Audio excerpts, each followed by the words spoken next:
Hey guys, this is JJ. I am here to show you how to use your script or a shooting script. Technically, it's a line script, but this is in shooting script format. You could tell because each scene technically has the scene number on them, which screenplays don't typically. Sorry, that's my cat. um, don't typically have in them.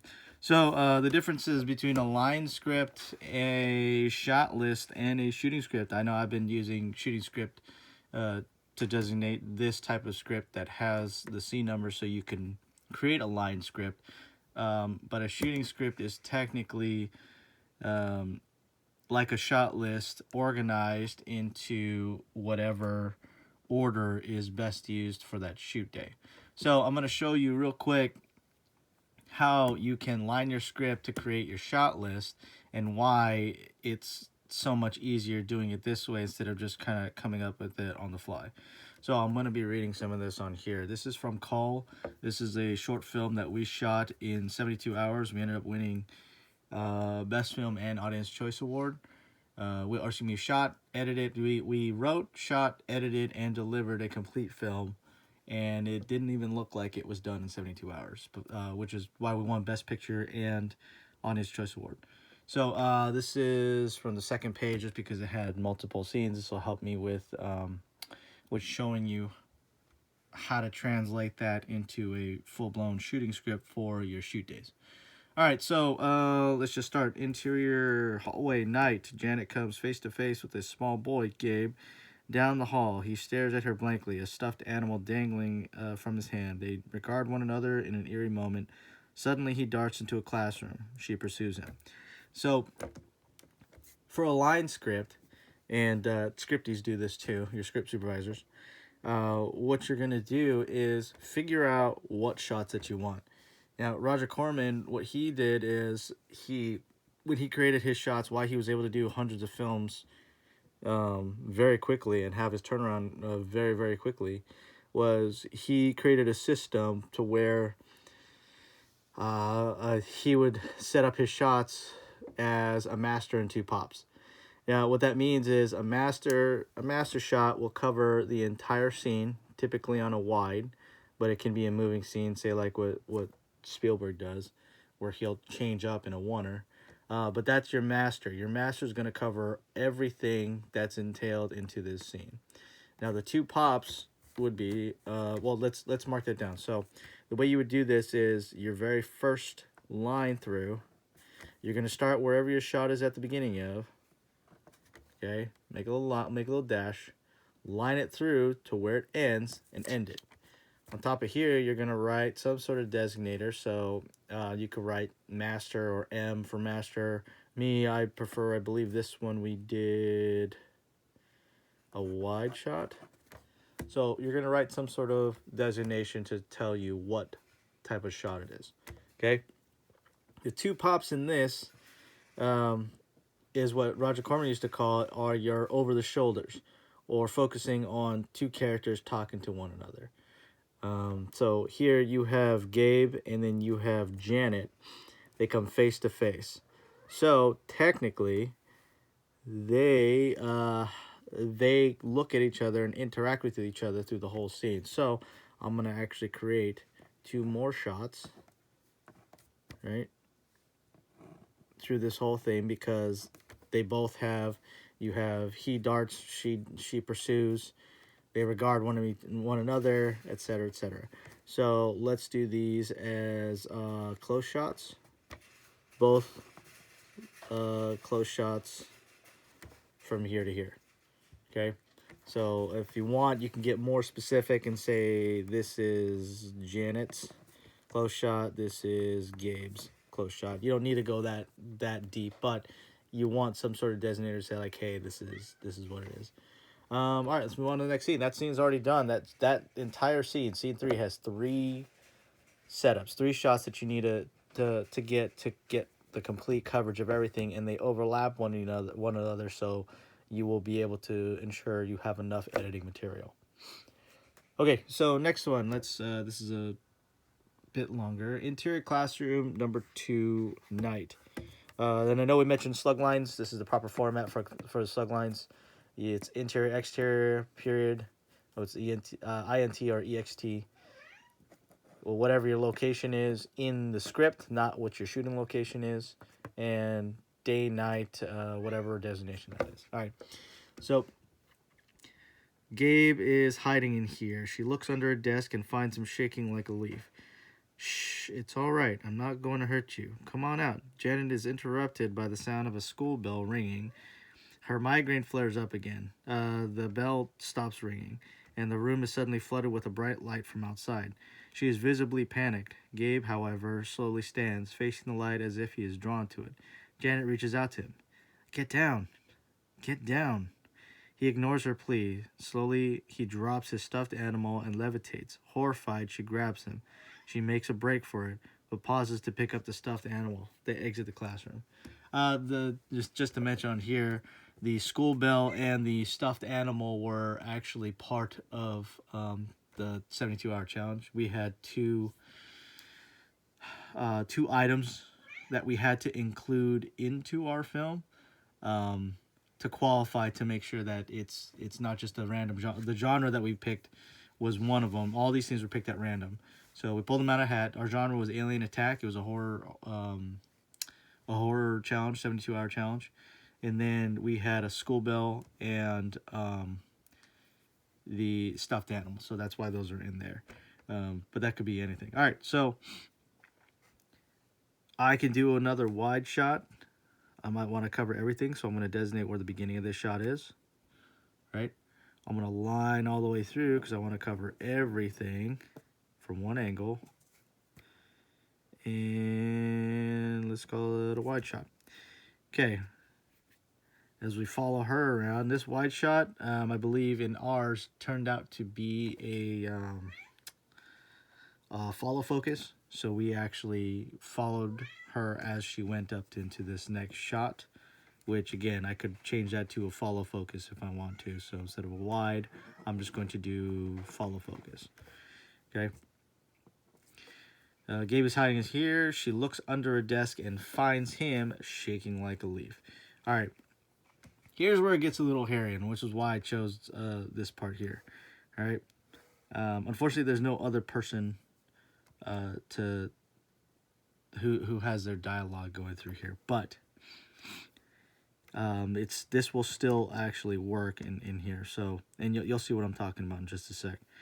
All right, so she looks under the desk and finds him. We already got that covered, but I want a close-up of Janet. So let's do head and shoulders, starting from here, of Janet.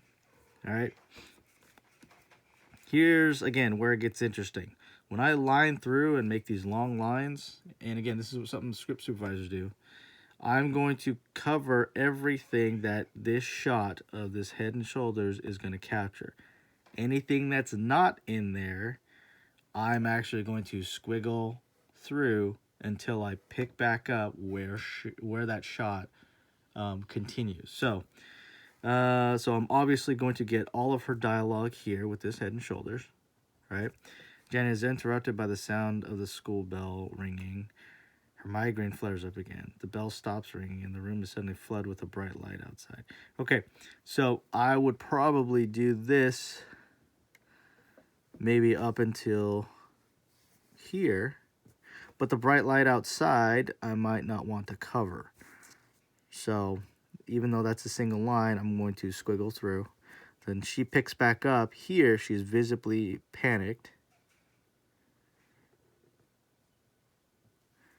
Okay, she's there. Next line, Gabe slowly stands and the light fades, so I am not covering that. But then she's back on here. She reaches out to him. She tells him to get down. He ignores her plea. Slowly he drops, so not getting any of that. In fact, this shot will probably end right here because everything that's next is a little bit wider. And I might actually take this up until she grabs him. So I might say, where's that? She grabs him here.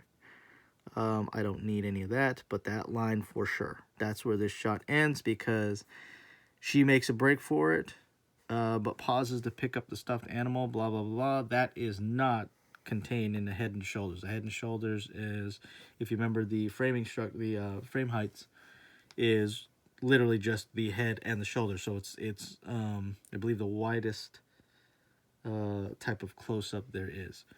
All right. And typically you could do this cleaner if you want to. I don't care, just because it's faster. I can be like, this is this shot, this is this shot. I'm not getting that, I'm not getting that, I'm getting this, etc., etc. All right. The next shot I need is of Gabe. So Gabe's shot technically starts over here. Again, I might not do a close-up of him, but I might. Maybe I will do a close-up of him. So I'm going to actually start this one up here, and let's do a match on this, where it's a head and shoulders for Gabe. This was Janet's, right? Starts here. He's shaking like a leaf. Cool. He's hiding here. She looks under the desk. She finds him, and he's shaking like a leaf. I cannot get her dialogue. You may still film this while she's feeding lines, but this shot has nothing to do with Janet, because it is purely on him. Even if it's an over the shoulder, this shot focuses mainly on Gabe, and you don't see it. Over the shoulder means, or a dirty single is, excuse me, yeah, over the shoulder or dirty single is, you're going to focus on one subject, and then right on the side, you're going to see, like, blurred out, maybe the shoulder or the head of the other person that's on there. Or it could be a clean single where it's just the other subject. And you might even write that down, clean single. All right?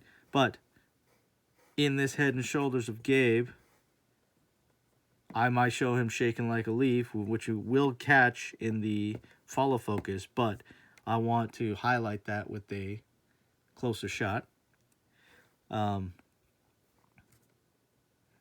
Yeah, and then I'm squiggling this out because anything that's Janet does not focus on Gabe.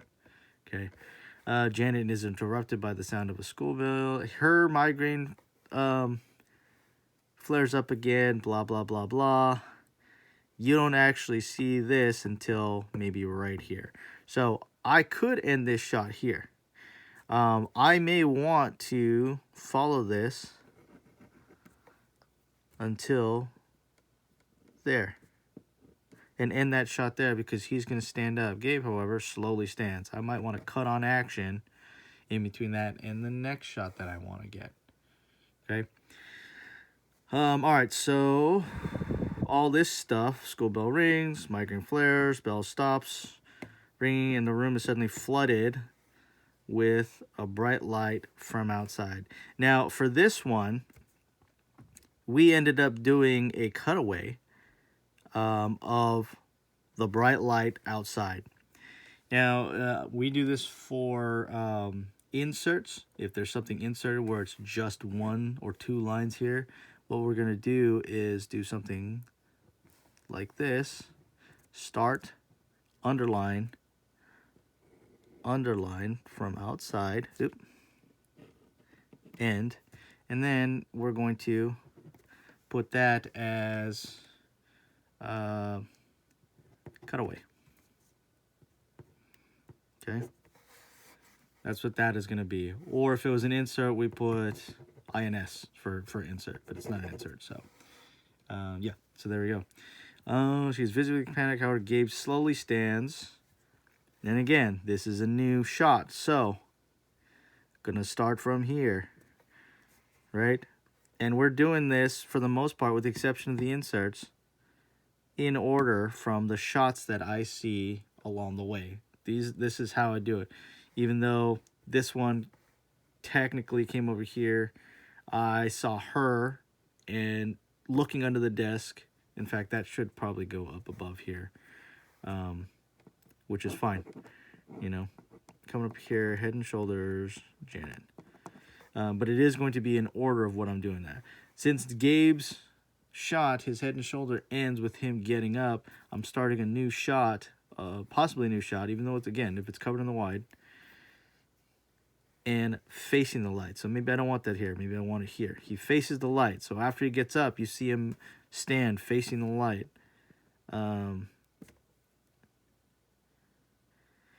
From here to here, because we might see Janet in this 2 shot that he's there, he's facing the light. So let's call this a cowboy, or let's do medium shot. So an MS medium shot. Which again, I might catch her dialogue from here now that she's in there. He ignores. Slowly he drops the animal. Of course, if it's a 2 shot, that's fine. And I might go all the way up into she grabs him. And that's the end of that shot. What else do I got in here? Facing the light. Blah, blah, blah, blah. Slowly he drops the stuffed animal. So, drops the stuffed animal. Boom. From here to here. Insert. There we go. Another insert. Okay. She makes a grab for it. Pause to pick it up. That's going to be covered in that other shot. I don't feel like I need anything else. So now you have 1, 2, 3, 4, 5, 6 different shots for scene 4. All right. We can do the rest of these, but I just wanted to show you these 2. Now, really, real simple, right? Seems really, real simple. So when you're making a shot list,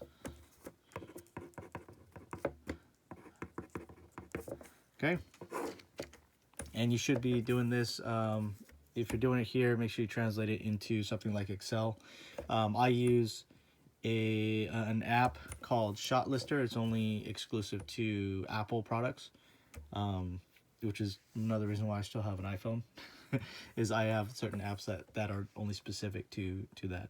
But you'd have to type it in and know how to work the app.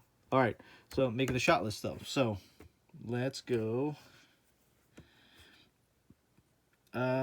Scene 3.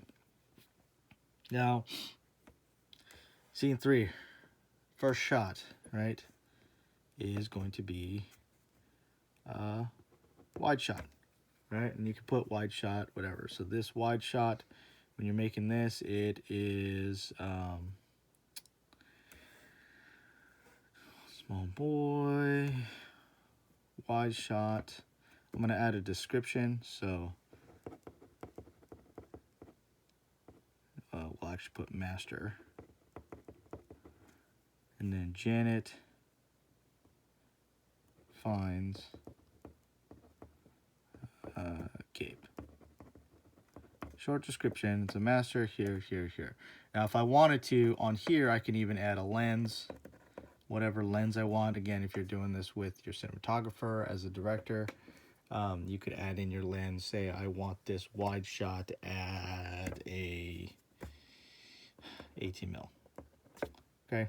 Any other special equipment? Because this for this one, if I wanted sticks, which is your tripod, I'll just put sticks. But since this is kind of a tense moment, I may switch that to handheld, or if I have a gimbal like a Steadicam, then I would ride Steadicam. So this will be like gear. Okay. After that, going back to the line script, I have a close shot. So a close shot ends at the solar plexus, so it's not technically a close-up, but the bottom of the frame goes to the solar plexus. So I have a close shot, and this is of just Janet. You can put it as simple as that. Janet, close shot. Janet's reaction. Okay. Lens. Let's throw on. Let's do an 85. Let's make it really, really, really different. This one I want sticks. Okay. Let's match that shot. Next one is Gabe's. Gabe standing with stuffed animal. Or I might add in runs in the classroom. which again, that's a little hard to do with the close shot, but so I might decide to take that out. And again, I might want to match that, so I'm going to do another 85 mil. Create that. Any special gear, I want to put that as your sticks. All right, next one, scene 4. So break it down. Scene 4. Scene 4 has a follow focus is the first one on that list. All right, here, follow focus. All right. This is master. So instead of writing down every single action, which you can do, if the scene is relatively long or has a lot of movement in it, you can just write master. That's your master. All right. For that, keeping it simple, maintain the lens kit that you have, 18 mil. If we are doing it on that, do it on sticks. It's easier to pull focus with your assistant cam, your AC, your first AC, and then again, real simple. What else we got here? So next one, head and shoulders. So I'm gonna write next shot, head and shoulders. Okay, this is of Janet. Janet finds Gabe. Okay, and that's her dialogue. Maybe let's do a 50 mil. Instead of keeping this on sticks, maybe I want to go back to handheld. Right? And then we have the reverse of that, which is, let's say, Gabe frightened. Okay? And we may want to match that. 50 mil, also handheld. Okay? You can kind of see what we're doing with this and how using your line script, and this is why everything starts with the script first, a complete script, and why notes, any extra notes. Remember, this is just describing the scene, describing the actions, but there aren't any notes in here that inhibit you from actually making a proper line script. Again, that will eliminating all the notes from your script will also help with the breakdown. So I can show you that maybe in the next video, and I'll use this because I've already read it. Actually, I'm going to do that at the end of this just to give you a quick overview of like a producer's breakdown. Anyway, okay, what's next? So we did the follow focus. We have, which is your master shot, right? Follow focus, master shot, head and shoulders, Janet, head and shoulders, Gabe. Now, the next shot that we need is the bright light outside. So that's a cutaway. Cutaway. That's light outside. It's going to be really interesting to see, because I actually do have a shot list for this.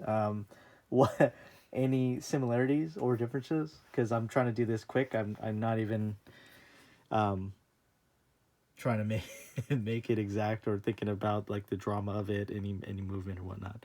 And I believe this particular scene ended up having way more shots than this. Anyway, so the light outside. Let's go back to the 18, and we'll leave that on sticks. Okay. After that is this is a medium shot. Right, so that was this, which was the cutaway. Here is the medium shot. So medium shot, and this was of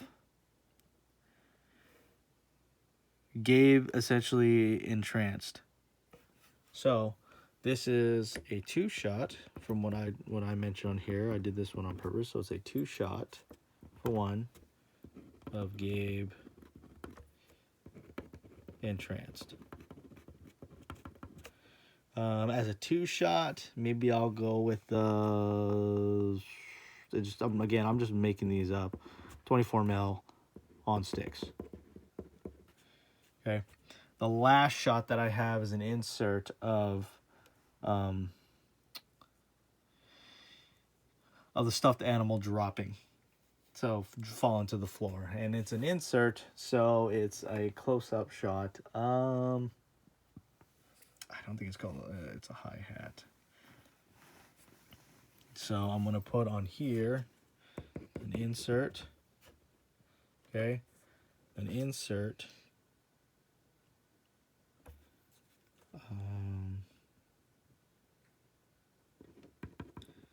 Stuffed animal falls. And something I forgot to put on here would be if there's a particular angle on there. So I usually try to do that first. So the type of shot, it's a medium shot, medium 2 shot on here. So this is the head and shoulders, nothing specific. Cutaway, nothing really specific. These are all kind of just whatever angles that we've got on there. This insert, I might just do like oh my gosh, I can't think of the name. Like a top down, just on the floor. Or maybe I'll do one on the floor itself as it hits the ground. And so it seems like it's coming down this way versus a top down, which you're going to see it all the way coming down here. So again, I might leave that blank because I don't know yet. Let's do a 35 mil for that. And we'll do that one on sticks because maybe I want that one here. And maybe I want this particular one as slow motion. So in the shot lister software and the way that we print these out, there are a few extra. There's actually a lot of extra, and I modify which categories we have in here. So this is technically, it's going to be, your categories are like scene, shot, description, lens, and gear, right? There are other ones that are for that, which we might leave on here where it's like completed, or for something like this, a specialty shot, I might do a VFX, right? So a VFX shot, even though it's not technically a VFX shot, there's no other designator for it. There's a VFX and a sound effects shot. So or a special effects shot, excuse me. So special effects, maybe that's it. It'd be an SFX, and it's going to be slow motion. So I would mark that down in, say, if there was a separate category of between these of, say, special effects versus VFX, and that's down here, I would put that slow motion inside here. So slow motion. Right, if there were VFX, if it were green screen, I might say, oh, okay, well, actually, let's do that for here. For the light outside, for the VFX, I'm going to VFX a,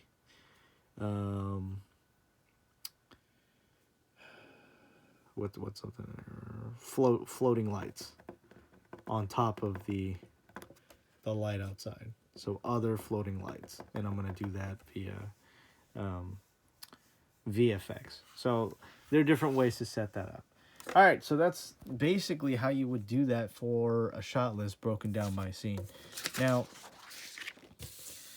shooting script. All right.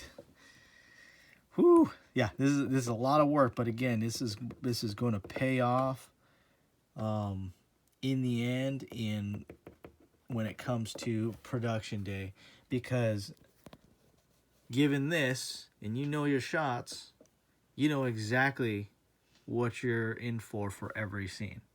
All right?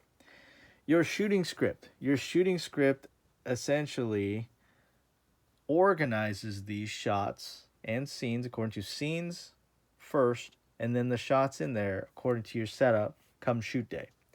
So I know there are, scenes 5 and 6, which I didn't add in here. But say that we, according to our setup, can shoot or have to shoot scene 4 first, and then finish up with scene 3, right? So what you would do to translate that to a shooting script, so the day of, would be you'd first separate which scenes you're in the order that you're going to be shooting them. So scene 4 is first. All right. And you would essentially, when you print out your sides, say if we weren't shooting scenes 5 or 6, or even if we weren't shooting scene 3 today, our side would be this. Say if we're shooting 4, 5, and 6 this day, your sides would be printed out like this. That's your sides for the day. Scene 4, scene 5, scene 6. And then what this is continued on here because there's more to scene 6, so whatever else is on, which is extra to that. A little bit of a digression there. But say I have to do, back to how I have it here, where I'm shooting scene 4 first and then scene 3, I would actually add in scene 4 and then how we're going to shoot this during the day. And that's going to be your shooting script.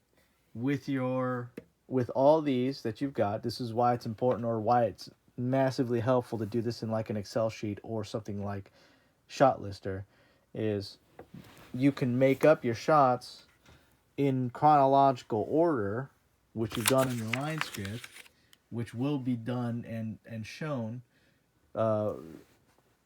by your script supervisor. So they'll do their own version of a line script to make sure you've got all the shots that you want. Put it back to your shot list to make sure everything was gotten, because they'll have a clean copy. And as you're shooting, a script supervisor will go through like, hey, we just did the follow focus. And they'll go literally like, hey, we kept going. Oh, no, we cut. Every time we cut, we had to keep cutting here. We didn't actually get the full thing. So they'll tell the director when the director's like, oh, we're moving on. And they're like, no. You need these last parts here. They might do a pickup and just start from here, slate it, and then go, okay, well, we're just getting all this. And then now they got it. Script supervisor will finally line through here. Great. They'll check off complete or in the can, and boom. So this line script is a pre-production one. It's done for and by the director and or cinematographer, preferably together so then they kind of understand. But yeah, anyways. Whew. All right, back to it. So scene 4. Now, there's a ton of different ways you can do this, and this is why I chose this scene, because there's multiple shots. There are different multiple shots. There's different setups. Some are handheld. Many of these are sticks. Some of them have different lenses, etc., etc. So the way that we typically do it is dependent on the location and the setup. So the master shot, I'm trying to remember what we did. So we actually started with the window behind us, and the master shot faced the classroom doorway, which she came in, which was a follow focus moving to the side here. Okay. Day of, I believe it might have first started off like this, and then we ended up cutting maybe this shot because it followed. This follow focus ended up following, and it never actually made it into a 2-shot of these two. It just went to, nope, I think it did end up as a 2-shot, but we used this shot. We might have used this shot just to punch in on her while we grabbed all her things, so that eliminated 1 shot. Anyway, I digress on that. That's part of the adaptation of production, especially when time permits or there's time restrictions. Anyway, so this first follow-on, you typically want to do your master shots first because they cover everything. Okay? You get everything first, and then you break it down to the smaller portions of it for your coverage, so your editors will have something to cut back and forth with. All right? So very first shot from here, it's going to look very, very similar to this, but it is the scene 4 follow focus shot. You're going to add the exact same thing. Master. This is the master. You might still have all this. It's 18 mil. And this way you can have eyes on 18 mil sticks. Okay. Looking at where this is at here, you got a choice here. So you're already on sticks at an 18 mil, right? You're lit for away from the window.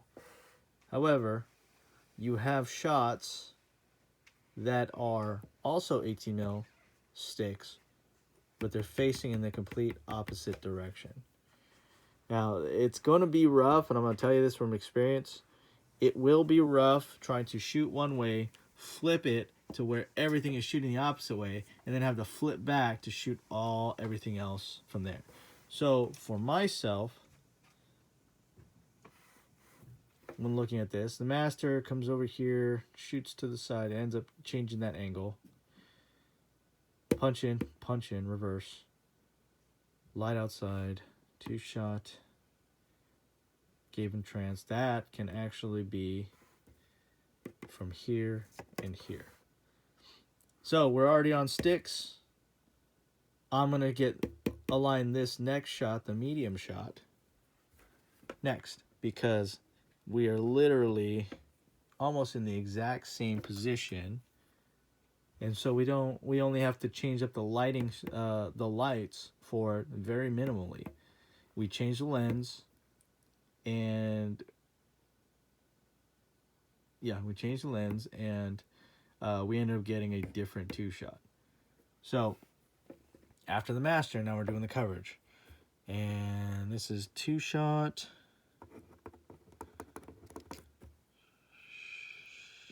Gabe entranced, right? All right, this one is a 24 mil and still on sticks, so we got in here. So why didn't we just do it this way is because this is actually chronological. These happen chronological in terms of the script, but you don't really want to shoot chronological according to the script. You want to shoot you want to shoot in a way that's going to make it the easiest for you to transition to speed up your production to get out there on time. This is how we do it. This is how everyone in Hollywood does it, to make sure that they're not going, okay, now you speak. Okay, now you speak. Okay, now you speak. Okay, now you speak. Because trying to set up every time, especially with your lighting setups, is going to screw with how much time you're going to have. You could be wasting hours when you could be done in minutes. Okay, so this is why we do it this way. This is chronological for your script. You're going to translate that into a shooting script. So day of, you know exactly what your first shot's going to be, exactly what your second shot's going to be, exactly what your third shot's going to be, and your setups and all that. So let's try to finish this up really quick. So I just did this one, 24. Since we're here, bright light. Let's do, since we just got this done here with the bright light, because again, this is with the bright light in the room. So if that light's already set up, then let's capture this one. We're going to flip it around. Since we're already facing to the side, we're going to flip it around this way. This is the cutaway. So while we're doing a cutaway, you can give your actors a break maybe. They've already done the master. They've already done that 2-shot. Maybe they need a little bit of a break. We had a kid on set, so we couldn't keep them, which is my own kid anyway. We couldn't keep them on there continuously, so we had to give frequent breaks on there. So cutaway, light outside. That's another hard shot. We want to do a lot of the hard shots outside. We literally had a guy holding a C-stand with a light on top, walk by with it, and it turned out beautifully because you could not see him. It was wonderful. This is an 18 mil. And still on sticks. And then I would write in floating lights that are accompanying it for the VFX, to make sure that I'm at least knowing that if I need any requirements for VFX, whether it be a green screen or whatever, I'm going to add that in there. Okay, so now we did that. We still got the big light out there, so we're facing in the direction that I want it. Do the insert. We're still on sticks, so that's good. Switch it out. Light outside was 18. 35 mil. This is the insert, stuffed animal.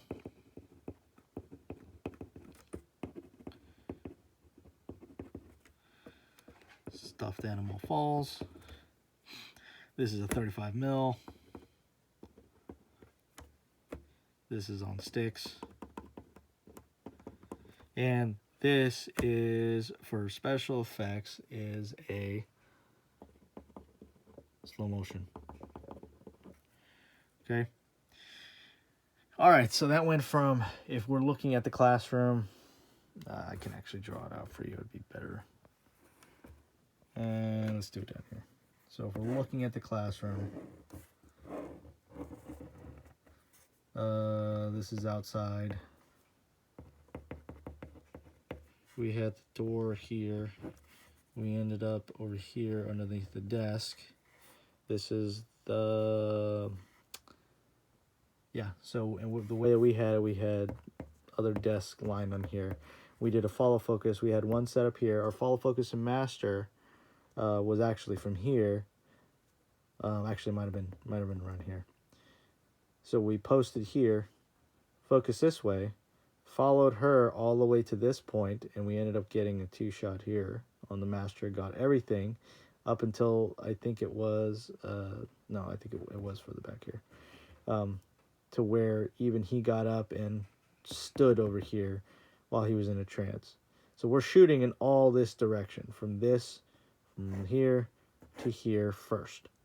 Okay, and those were the two. That was the master shot, the 2-shot, which again was from the same thing, just at a different lens, right? And then from there, we ended up flipping back over here to shoot in this direction. Okay, there's a light outside. We end up getting the stuffed animal. We end up getting a stuffed animal, and then the rest would have been covered from there. So everything else that we've got inside here would be insert, medium shot, outside, would just be these 2 close-up shots. So now all the extravagant, all the big setups are done.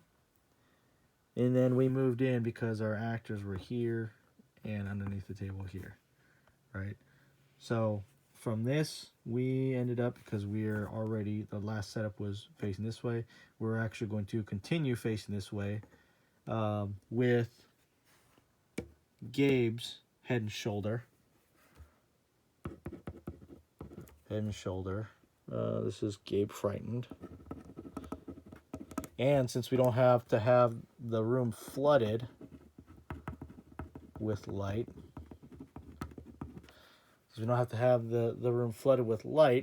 the crew, while they're doing the insert of this, the crew can be cleaning up some of that and moving to the next location and transferring some of the gear if it's possible. So, yeah. So if you can start moving, especially with these. These are shot MOS, which stands for mint out sound. So you're literally doing it, shooting a shot where you don't need quiet on set. You just need to grab it. You're going to fill it in with room tone, which you're going to have to get at the end of every scene anyway. Before you leave that room, you have to do at least a minute of room tone. That means everybody's quiet. There's no movement. There's no nothing. Just grab a minute of room tone. That's going to help you out with your editing, for your editor. I totally forget where I was going with that. Anyway, let's finish this. I keep getting sidetracked because there's so much of this, and why this again, putting in the work now is going to help you out later on. So the last 2 again are the head and shoulders. They are both handheld, both shot on 50 mil, right? So yeah, while everyone's moving stuff out during this cutaway, and this insert shot, if needs be, if you can start moving gear out to the next location, fantastic. And then they could even pack up, because at the end of using sticks, all these shots are with sticks. The last two are handheld, right? So there, and then the very last shot, because now we're facing this way, we're going to face back this way. We're going to face this way for it, is our last head and shoulders of Janet. And I think I have it, Janet finds Gabe.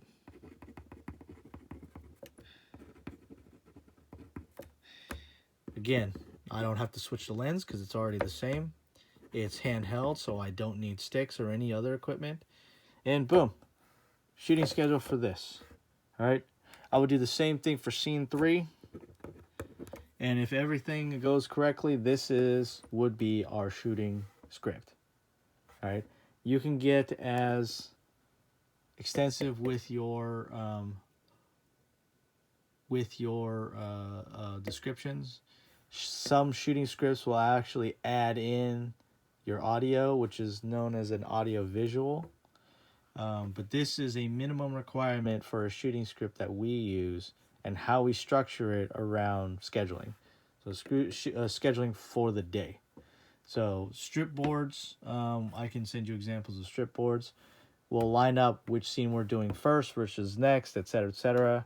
And then you're going to want to finish each of those scenes out come shoot day. So we don't want to go, hey, we're going to shoot scene 4, and then we're going to shoot part of scene 4, and then we're going to do scene 3, and then we're going to come back to scene 4. You want to try to finish this all at once.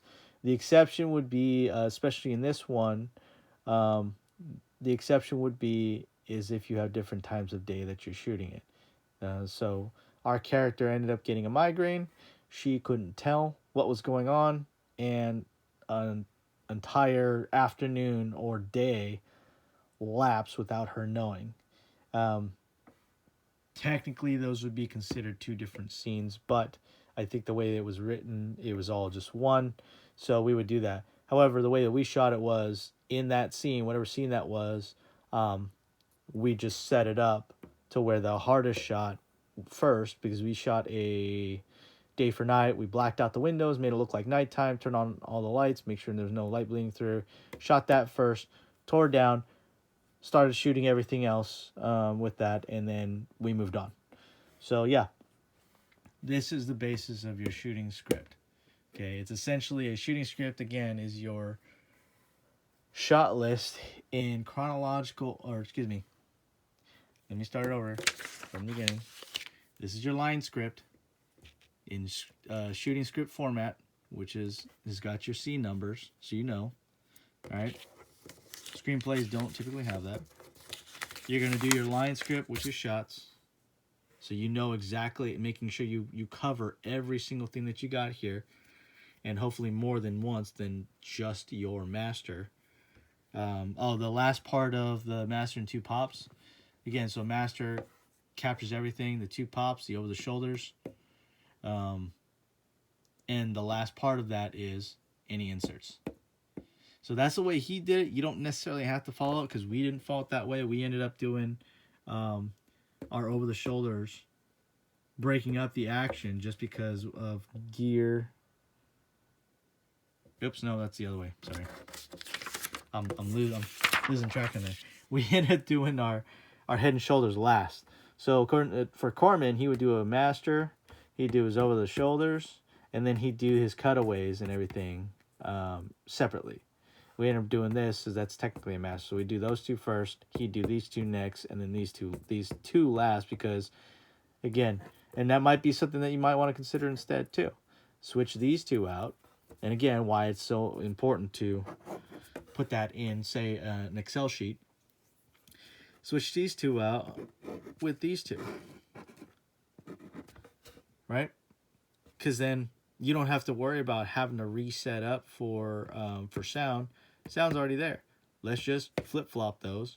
These 2 are next after your master. are your master shots, your wide shots. Okay, grab your coverage, your over the shoulders, and then do the inserts. And again, while everyone's doing this, people don't have to keep quiet. They can just start moving stuff back. Say if your craft services, or say if you got a mini craft services table in whatever this location is for scene 4, that could be moved to the next area. People can start packing up. They don't have to be quiet. They don't have to be still. They can just keep packing up. So that's essentially how we would do it. We would switch these two. These and these, and put that in. That's the Corman method of shooting. So again, back to the recap. Making sure you have the script.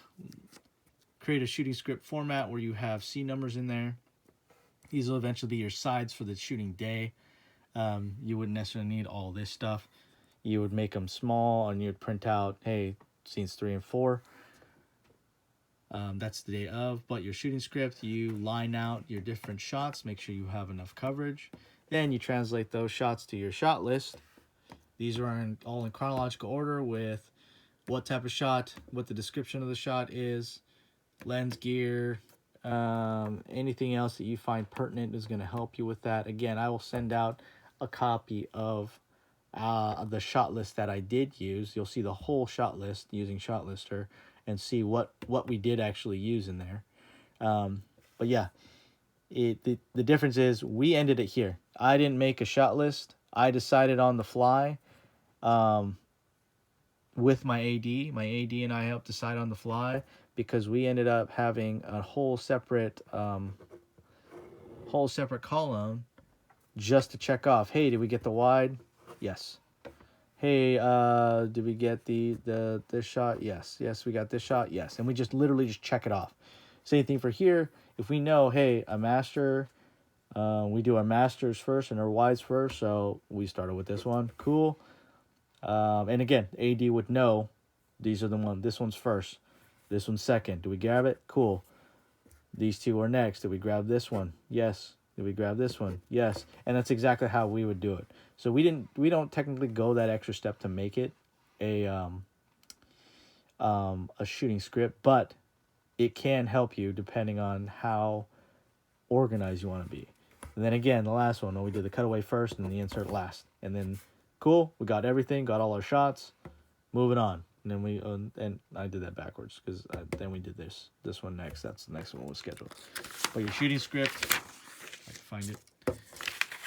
So your shots in chronological order in how or which shots are going to come first in the film when you're editing versus a shooting script, which is production day and the order that you're going to be shooting in come production day. So hopefully that helps clear up a lot of the confusion and give some sort of clarity of your line script, right, to your shot list, to your shooting list. It does seem like a lot of work because it is a lot of work and it takes a lot of figuring out and understanding production and where you're at to make, say, go as far as a shooting script.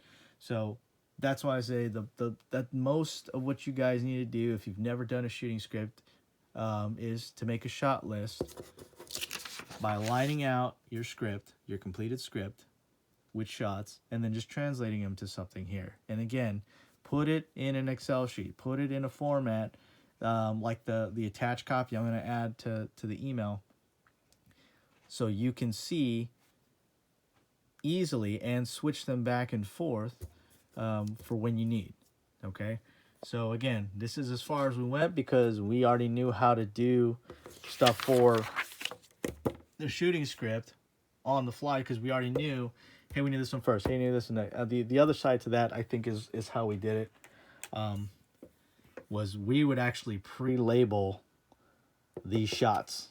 So for slate, we would in a shot list we'd say this is 4 Alpha, 4 Bravo, 4 Charlie, 4 Delta, 4 Echo.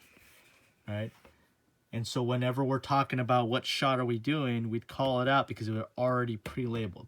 Now, this is a little bit backwards from how they do it in Hollywood, but it worked out for us because it's like, hey, this is because we didn't do a shooting script. Okay? The way Hollywood does it is whatever your first shot is, which again, this is important, why it's important to use this. That's your first one. Okay, your first label. Whatever your second shot is, that's going to be your 4 alpha. Has nothing to do with chronological order of how you actually see it in here. Because if you were to mark this down here, say this, so this would be 4, this will be 4 alpha, this would be 4 bravo, this would be, let me see,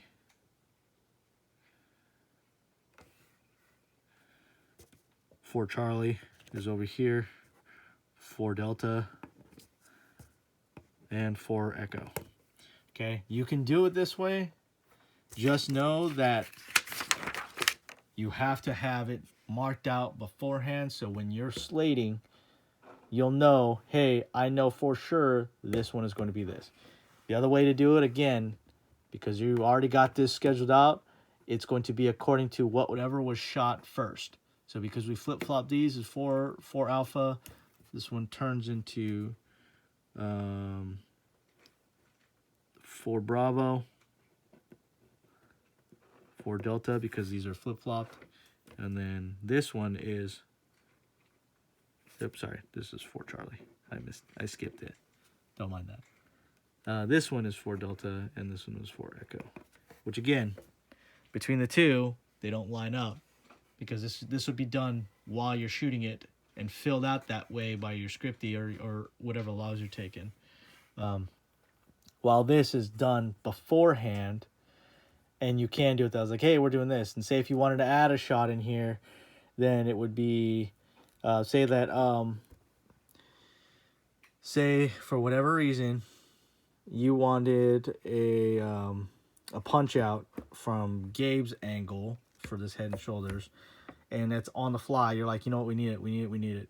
So then you would just put that in as 4 Bravo Alpha, and you wanted this as, say, a Cowboy, and then him rising, etc., and have that flip, right? And then you'd add that in, whatever other details you wanted in that. And this is day of if you're doing it that way. But with this day of, and then when you want to add, again, this is for your script supervisor and any, or your AC who's taking logs, your camera logs or your shot logs, they would be able to add that in if it's already predetermined that you got it that way. Again, this is the method that we use. We can do it this way because we do it on the fly anyway, and we've gotten pretty adept at that. But this one right here, your shooting script, if you can get down to this detail, move on from the shot list to the shooting script, so you have an order of every single thing. Again, if we're going, hey guys, everybody in production, all the heads know these are the shots that we're doing it. This is the order that we're doing it in. Boom, boom, boom, boom, boom, boom. Let's go. Scene 4 first. Boom, setup. We already know what that setup is. Medium shot. Boom. We already know what that setup is. And we know exactly what's coming next. We know exactly where we need to move on to. We know exactly which ones are going to take how much time, because how much dialogue is in here, or if there's no dialogue, or it's the entire scene, or anything like that. This is why we break it down this way. This has ended up being like an hour-long class, so hopefully that was useful for you. And now again, I'll be sending you guys the example of the shot list that I created for calls, so you can see that. All right, if you got any questions, again, hopefully this was helpful for you, because it was super helpful for us to be able to work this way. If you guys can get this down, fantastic. This will be extremely, extremely helpful for streamlining your production, especially when you don't have that much time or you're limited time on set. All right, any questions, just hit me up, let me know.